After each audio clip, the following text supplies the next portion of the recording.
Here with our mock NFL draft with Blake Day, the expert of experts here.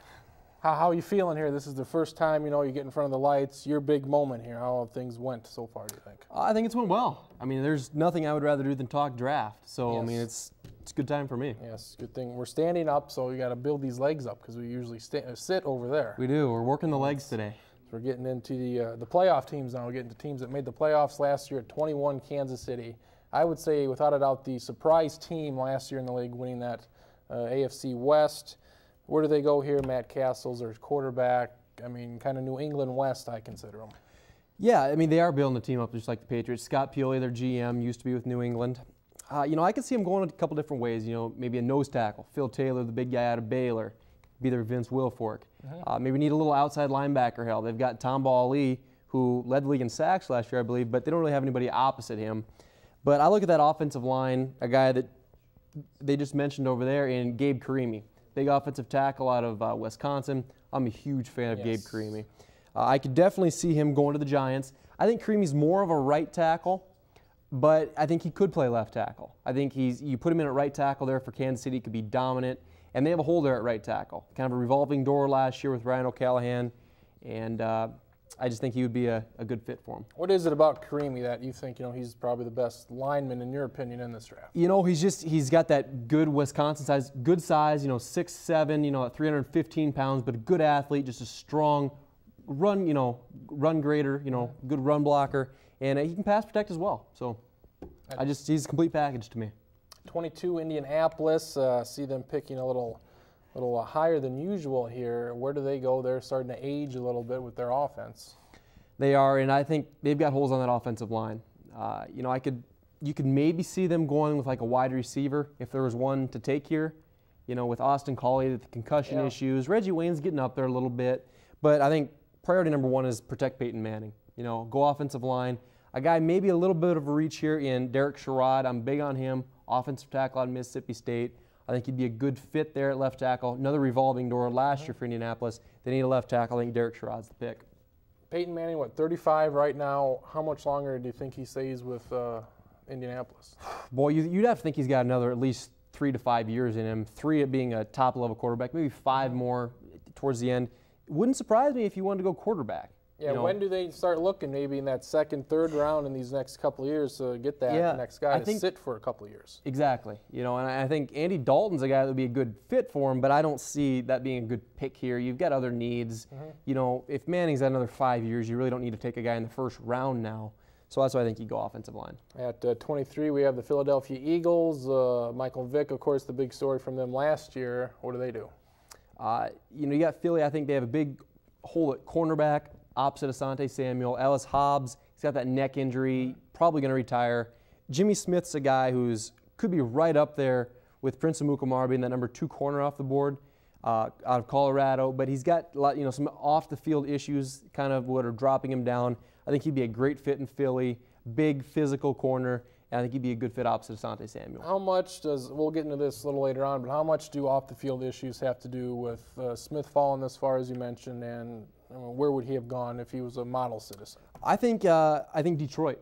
I think 13 to Detroit is probably where he would go. If Amukamara was already off the board, I think Detroit would take Jimmy Smith. It still could, but I just think he's going to fall here, due to the off-field issues. Probably 10 spots. At 24, we have the New Orleans Saints, surprisingly knocked off by Seattle in that wild card round last year. Surprising pick here. They get a guy that many thought was going to be a top pick. Yeah, I could see the Saints going in a lot of areas on defense. You got Muhammad Wilkerson, defensive tackle / defensive end out of Temple. You've got maybe a linebacker, maybe an Akeem Ayers, out of UCLA. But I think you've got a guy in Daquan Bowers, the defensive end out of Clemson. We talked about he was number 1 pick possible, a little while back. Has these medical concerns now with that knee. And I think he falls here, and I think, the Saints just have to say this is a guy that even if we get 6 years out of him, he could be dominant for us. How do you see his career going with that knee issue? It's tough to say because you don't know exactly what the medical check said. I've read reports that maybe he only plays out his rookie contract. Even in the Saints case, maybe he only does play 5 years, but give him a solid 5 years. Yeah, at number 25 now we have the Seattle Seahawks, the worst division winner of them all, obviously.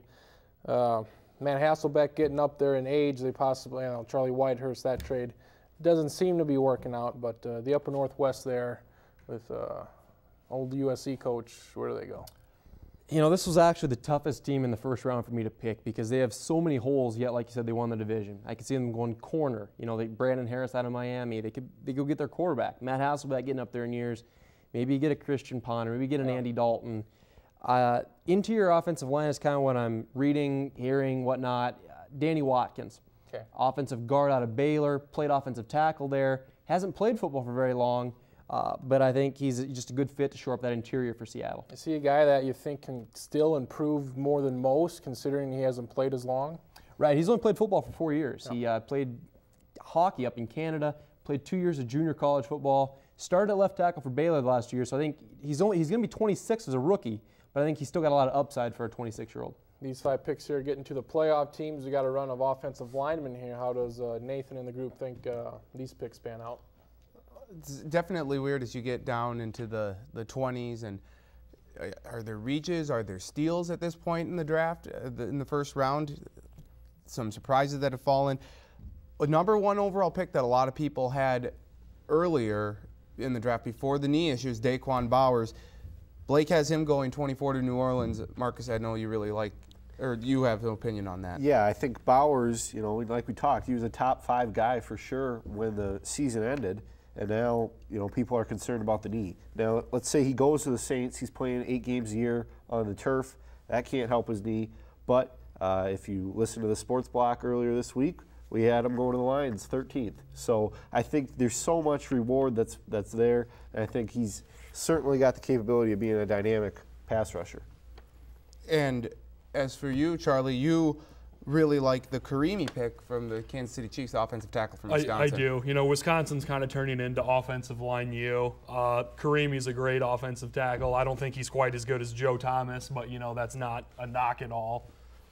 He's a great offensive lineman. I think it's a steal dropping down to 21. Maybe, he can help Kansas City get back to the early 2000s, kind of when they had Will Shields and Willie Rove, kind of get an elite offensive line again. As for me, I think Indianapolis is the team that is kind of the surprising one here.